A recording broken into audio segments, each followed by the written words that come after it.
Hi friends, green and red ഫീസ്റ്റിലേക്ക് എല്ലാവർക്കും സ്വാഗതം. ഇന്ന് ഞാനിവിടെ കേരള പൊറോട്ടയാണ് ചെയ്ത് കാണിക്കാൻ പോകുന്നത്. എൻ്റെ വീട്ടിൽ എങ്ങനെയാണ് ചെയ്യുന്നത് അതേപോലെയാണ് ഞാനിവിടെ ചെയ്ത് കാണിക്കുന്നത്.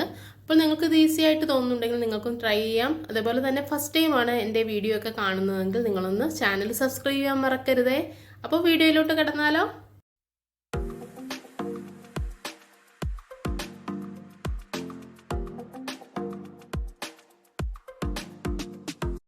ആദ്യമായിട്ട് അതിനുള്ള ബാറ്റർ തയ്യാറാക്കി എടുക്കുകയാണ്. നമ്മൾ സാധാരണ ചപ്പാത്തിയുടെ പൊടി കുഴച്ചെടുക്കുമല്ലോ, അതുപോലെ തന്നെയാണ് ഞാനിവിടെ ബാറ്റർ തയ്യാറാക്കി എടുക്കുന്നത്.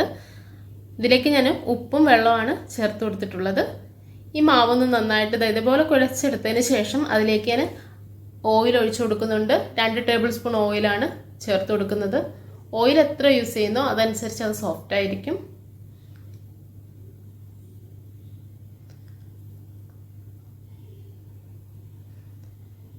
നന്നായിട്ടതൊന്ന് ഉരുട്ടിയെടുക്കുകയാണ്. ഇനി നമുക്കിതിനെ ഒന്ന് 6 hours ഞാൻ ഇതേപോലെ അടച്ചു വെക്കുകയാണ് ചെയ്യുന്നത്. ഈ 6 hours ഇതിങ്ങനെ വെക്കുമ്പോൾ അതിൻ്റെ പുറത്തുകൂടി ഞാൻ കുറച്ച് ഓയിൽ ചേർത്ത് കൊടുത്തിട്ടുണ്ട് കേട്ടോ. ഇനി നമുക്കിത് ഇങ്ങനെ അടച്ചു വെച്ച് 6 hours കഴിയുമ്പോൾ നല്ല സോഫ്റ്റ് ആവും. ഇതാ ഒന്ന് എടുത്തു നോക്കാം. കണ്ടില്ലേ, നല്ല നൂല് പോലെ വരുന്നുണ്ട്. നല്ല സോഫ്റ്റ് ആയിട്ടുണ്ട് മാവ്. ഇനി നമുക്ക് ഒന്നുകൂടെ ഞാൻ മിക്സ് ചെയ്യാണ്. അതിൻ്റെ അടിയിലുള്ളതൊക്കെ ഓയിലൊക്കെ അതിലേക്ക് ആവാനായിട്ട്.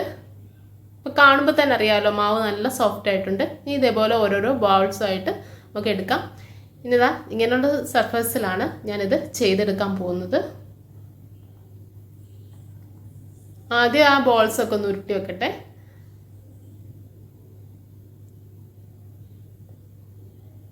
ഇതാ ഇങ്ങനെ എടുത്തിട്ടുണ്ട്. ഇനി ഞാൻ അതിൻ്റെ പുറത്തുകൂടി കുറച്ച് ഓയിൽ ചേർക്കുന്നുണ്ട്. ഇതിങ്ങനെ ഒരു അരമണിക്കൂർ വെച്ചതിന് ശേഷമാണ് ഞാനിത് പൊറോട്ട ആക്കി എടുക്കാൻ പോകുന്നത്. ഇപ്പോൾ ഒരു അരമണിക്കൂർ കഴിഞ്ഞിട്ടുണ്ട്. ഞാനിതൊന്ന് കൈകൊണ്ടാണ് പരത്തിയെടുക്കുന്നത്. ഇനി അതിലേക്ക് ഞാൻ കുറച്ച് ഓയിൽ ചേർത്ത് കൊടുക്കുന്നുണ്ട്. നമുക്കിതേപോലെ കൈകൊണ്ട് പതുക്കെ ഇങ്ങനെ പരത്തിയെടുക്കാം. കുറച്ചൊക്കെ ഇതാ ഇങ്ങനെ കീറിയൊക്കെ പോവും, അതൊന്നും കാര്യമാക്കണ്ട. നല്ല സോഫ്റ്റ് ആയിട്ട് ഇതേപോലെ നല്ല സോഫ്റ്റ് ആക്കി എടുത്താലേ നമുക്ക് നമ്മുടെ പൊറോട്ടയും നല്ല സോഫ്റ്റ് ആയിരിക്കും. ആ ലെയറൊക്കെ കറക്റ്റായിട്ട് വരണമെങ്കിൽ ഇതേപോലെ ചെയ്യണം. വളരെ ഈസിയാണ്. നമുക്കിപ്പോൾ ആദ്യമായിട്ടൊക്കെ ചെയ്യുന്നവരാണെങ്കിൽ കൂടി ഇങ്ങനെ ചെയ്തു കഴിഞ്ഞാൽ അധികം കൺഫ്യൂഷനൊന്നും വേണ്ട, നമ്മളെ കൊണ്ട് ചെയ്യാൻ പറ്റും. കണ്ടില്ലേ, ഇതേപോലെ സൈഡിൽ നിന്ന് ഇങ്ങനെ ഒതുക്കുക. എന്നിട്ട് ചെറുതായിട്ടൊന്ന് കൈ കൊണ്ട് ഇങ്ങനെ പ്രസ് ചെയ്ത് കൊടുത്തതിന് ശേഷം 2 സൈഡിലേക്കും ചെറുതായിട്ടൊന്ന് വലിക്കാം. ഒത്തിരി ബലം പിടിക്കരുത്, അത് വിട്ടുപോകും. അപ്പോൾ അതിനുശേഷം ഇതേപോലെ ചുറ്റി എടുത്തിട്ട് നടുക്കിങ്ങനെ ചുറ്റി വെക്കുക. അപ്പോൾ നമ്മുടെ പൊറോട്ട, ഫസ്റ്റ് പൊറോട്ടയുടെ മാവ് റെഡി ആയിട്ടുണ്ട്. ഇനി ബാക്കിയുള്ള എല്ലാം അതേപോലെ ഒന്ന് ഞാൻ ചെയ്തെടുക്കുകയാണ്. ഇത് ചെയ്തെടുത്തതിന് ശേഷം നമുക്ക് കൈകൊണ്ട് പരത്തി നമുക്ക് പൊറോട്ട ഇട്ടെടുക്കാം.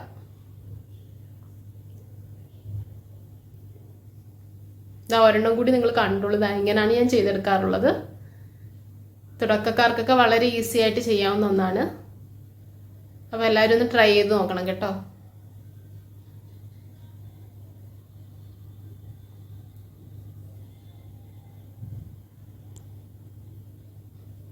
കണ്ടില്ലേ, അതേപോലെ തന്നെ ചെയ്തെടുക്കുക.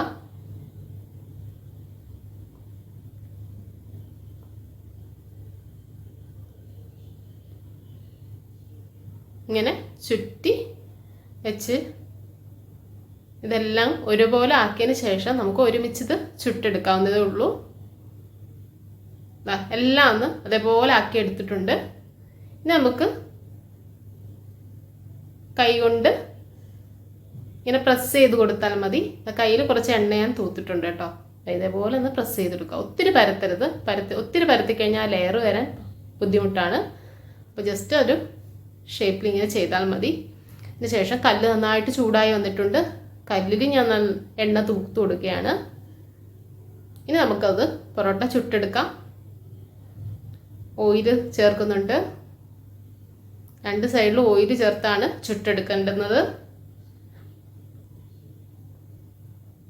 ആ ലെയറൊക്കെ ഒന്ന് തെളിഞ്ഞു വരുന്ന കണ്ടില്ലേ.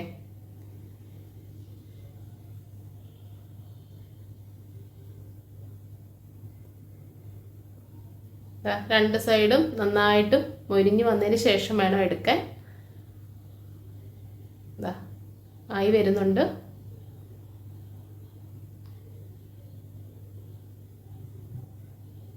കണ്ടില്ലേ, നമ്മുടെ പൊറോട്ട, ഫസ്റ്റ് പൊറോട്ട റെഡി ആയിട്ടുണ്ട്. ഇനി ബാക്കിയെല്ലാം അതേപോലെ ചുട്ടെടുക്കാം. ഇപ്പം ഞാൻ 3 ആണ് വെച്ചിട്ടുള്ളത്. കല്ല് കുറച്ച് വലുതായതുകൊണ്ട് 3 ഉണ്ടാക്കിയെടുക്കാം. അങ്ങനെ എല്ലാം ഒന്ന് ഞാൻ ചെയ്തെടുക്കുകയാണ് കേട്ടോ. എല്ലാ പൊറോട്ടയും റെഡി ആയിട്ടുണ്ട്. ഇനി ഇതാ ഇങ്ങനെ സൈഡിൽ നിന്ന് ഇങ്ങനെ തട്ടി കൊടുക്കണം, എങ്കിലേ ആ ലെയർ എല്ലാം ഒന്ന് സെപ്പറേറ്റ് ആയിട്ട് വരത്തുള്ളൂ. അപ്പോൾ നമ്മുടെ കേരള പൊറോട്ട റെഡി ആയിട്ടുണ്ട്. കണ്ടില്ലേ, നല്ല സോഫ്റ്റ് ഒക്കെ ആയിട്ടുള്ള കേരള പൊറോട്ടയാണ്. അപ്പോൾ എല്ലാവരും ഒന്ന് വീട്ടിൽ ട്രൈ ചെയ്ത് നോക്കണം.